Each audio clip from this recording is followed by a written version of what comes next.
देखिए आज हम लोग सीखते हैं क्यूब रूट के बारे में। क्यूब रूट क्या होता है यानी घनमूल। तो आपको मैंने पहले बता रखा है, स्क्वायर पहले सिखाया था 25 से लेकर 80 तक का। दूसरे वीडियो में मैंने दूसरा जो लेक्चर लिया, दूसरा जो वीडियो मैंने बनाया आपके लिए 80 से 120 तक का स्क्वायर। तीसरा जो मैंने लेक्चर आपके लिए बनाया था उसमें मैंने आपको स्क्वायर रूट निकालना सिखाया और उसमें एक और चीज सिखाई थी, अगर दो संख्याओं का टू कॉन्टिन्यू नंबर का मल्टीप्लाई कराना हो तो कैसे कराएंगे। तो दो कॉन्टिन्यू नंबर का अगर मल्टीप्लाई आपको कराना होता है तो क्या करना होता है, जैसे 12 इंटू 13 तो 12 का स्क्वायर प्लस 12 ऐड कर दीजिए, यानी जो छोटी संख्या है उसका स्क्वायर करिए और छोटी को ऐड कर दीजिए। 24 इंटू 25 कराना तो 24 का स्क्वायर करिए, 24 ऐड कर दीजिए। 12 इंटू 13 कराना तो 12 का स्क्वायर करिए, 12 ऐड कर दीजिए। तो ये आपने इतनी चीजें सीख लिया है, स्क्वायर सीखा है, स्क्वायर रूट सीखा है। उसके बाद हम बात कर रहे हैं क्यूब रूट की बात कर रहे हैं। क्यूब रूट को हिंदी में घनमूल कहते हैं और मैंने बताया था जिसके अंदर होता है जिसे हम करड़ी कहते हैं या सर्ड्स कहते हैं। तो कैसे पहचानते हैं, अगर सर्ड्स का मान 3 हो यानी करड़ी की वैल्यू या करड़ी का मान 3 हो, सर्ड्स की वैल्यू 3 हो, तो उसे हम क्या कहेंगे, क्यूब रूट।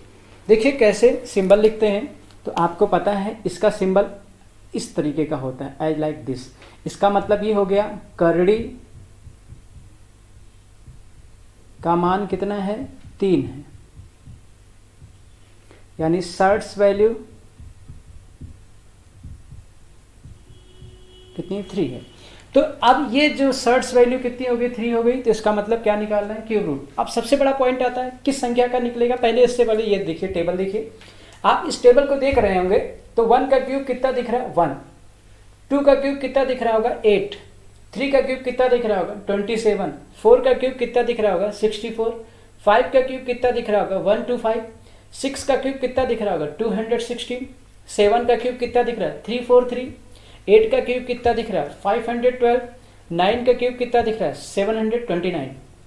सर आप क्या देख रहे हैं, यूनिट डिजिट को ध्यान दीजिए क्योंकि सारा काम यूनिट डिजिट का है, इकाई का अंक है। 1 8 7 4 5 6 3 2 9 मतलब इंग्लिश मत के 1 8 7 4 5 6 3 2 9। आप क्या देख रहे हैं कि कोई भी डिजिट रिपीट नहीं है। इसका मतलब अगर कोई रिपीट होती तो हमारे लिए एक स्टेप बढ़ जाता था, स्क्वायर रूट में आपने देखा था आंसर चेक करना पड़ता था, 2 जवाब आ जाते थे। लेकिन यहाँ कोई रिपीट नहीं कर रहा है, इसका मतलब बहुत अच्छी बात है कि हमें चेक भी नहीं करना पड़ेगा, जैसे हम सॉल्व करेंगे वैसे आंसर आ जाएगा। अब सबसे पहला पॉइंट आता है, ऐसा कौन सी संख्या होगा जिसका नहीं निकलेगा। तो बताइए कुल कितने डिजिट होते हैं, मैंने बता रखा होगा पूरी दुनिया में 10 डिजिट होते हैं, सिर्फ पूरे यूनिवर्स में 10 डिजिट हैं, यानी कहीं भी बात करें तो 10 डिजिट 0 to 9। और संख्या की बात करें तो अनंत। डिफिनेशन क्या थी संख्या की, the decoration of digit on the place of unit, tens, hundred, dash dash etcetera is known as number. तो आपको पता है इकाई, दहाई, सैकड़ा के स्थान पर अंकों के सजावट को संख्या कहते हैं। अब आप देखिए कौन सी ऐसी संख्या है जिनका क्यूब रूट नहीं निकलेगा। तो आपको पता है सिर्फ सिंगल जीरो या डबल जीरो, क्योंकि अगर करड़ी का मान 3 है तो यहाँ पे जो पेयर बनता है वो 3-3 का पेयर बनता है। तो अगर सिंगल जीरो या डबल जीरो हो तो इसका क्यूब रूट नहीं निकलेगा। लेकिन अगर 3 जीरो आ जाएंगे तो क्यूब रूट बन जाएगा, 1 जीरो बाहर आ जाता है करड़ी के यानी सर्ड्स के। चलिए देखिए निकाल के देखते हैं इसमें कैसे निकालना होता है। तो अभी अगर ऐसे है इसका मतलब स्क्वायर रूट है, क्योंकि सर्ड्स की वैल्यू जब कुछ ना हो तो इसका मतलब 2 होती है। बट अगर मैं यहां पर ऐसे लिख दिया इसका मतलब अब ये क्यूब रूट है यानी घनमूल है। कैसे निकालना होगा, सबसे पहला काम आपको यहाँ पे फिर वही स्टेप्स हैं। आप देखिए इकाई का अंक किस में आ रहा है, तो इकाई का अंक 1 to 9 में चेक करिए किस में आ रहा है, तो देखिए इसी में केवल आ रहा है।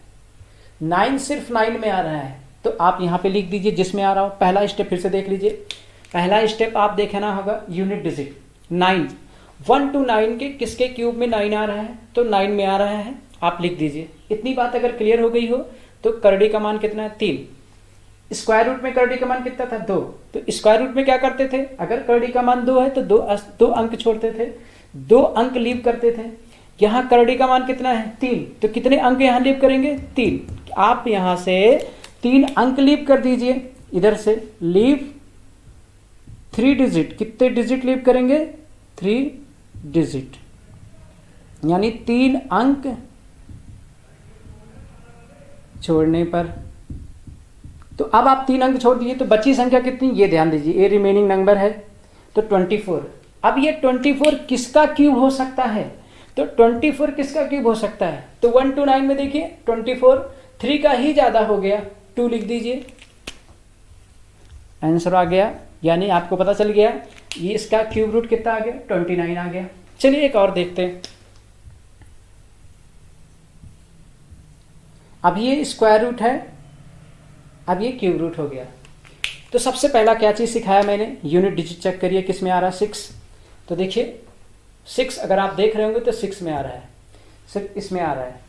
आपने 6 लिख दिया, कितने डिजिट लीव करना होगा, 3 डिजिट लीव कर दीजिए। अब बची कितनी, 4। 4 किसका हो सकता है, तो देखिए 2 का ही ज़्यादा हो गया, 8, ज़्यादा नहीं चलेगा, क्लोज वाला एकदम कम, तो 1 ही है। यानी 40 96 कितना, 16 का हो गया। एक और चेक कर लेते हैं।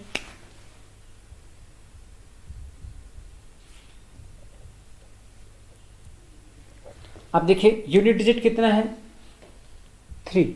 यूनिट डिजिट 3 है, 3 किस में आ रहा है, तो देखिए 7 में आ रहा है। तो आप क्या कर दीजिए, 7 यहाँ लिख दीजिए। क्लियर हो गया इतना, 3 डिजिट लीव कर दीजिए, बचा कितना, 4। तो अब ये 4 किसका क्यूब हो सकता है, आपको दिख रहा होगा 4 किसका क्यूब हो सकता है, श्योर है 2 का ज़्यादा हो रहा है तो 1 का ही होगा। आप कोई बड़ी से बड़ी संख्या ले लीजिए, आप सब किसका, सभी का क्यूब रूट निकाल सकते हैं, और आपको जितना ज़्यादा याद होगा उतना ज़्यादा ही आप निकाल सकते हैं। अगर आपने 30 तक याद रख लिया तो आप और बड़ी से बड़ी संख्याओं को निकाल सकते हैं। आप हमेशा याद रखिए टेबल 2 से 20 तक का, यानी 2 से 20 तक का टेबल याद होना चाहिए, पहाड़ा। 1 से लेकर 30 तक स्क्वायर यानी वर्ग, 1 से 30 तक क्यूब। अगर ये याद है तो आपके गणित के जो गणनाएं होती हैं, यानी जो कैलकुलेशन होते हैं मैथ्स के, वो बहुत ही क्या होंगे, आसान हो जाएंगे। ये रहा आपका क्यूब रूट, और आपने सीख लिया होगा आई थिंक। लेकिन सबसे जरूरी है ये लर्निंग, 1 से लेकर 30 तक क्यूब रट लीजिए, बहुत आसान हो जाएगा आपके लिए। That's all for the day.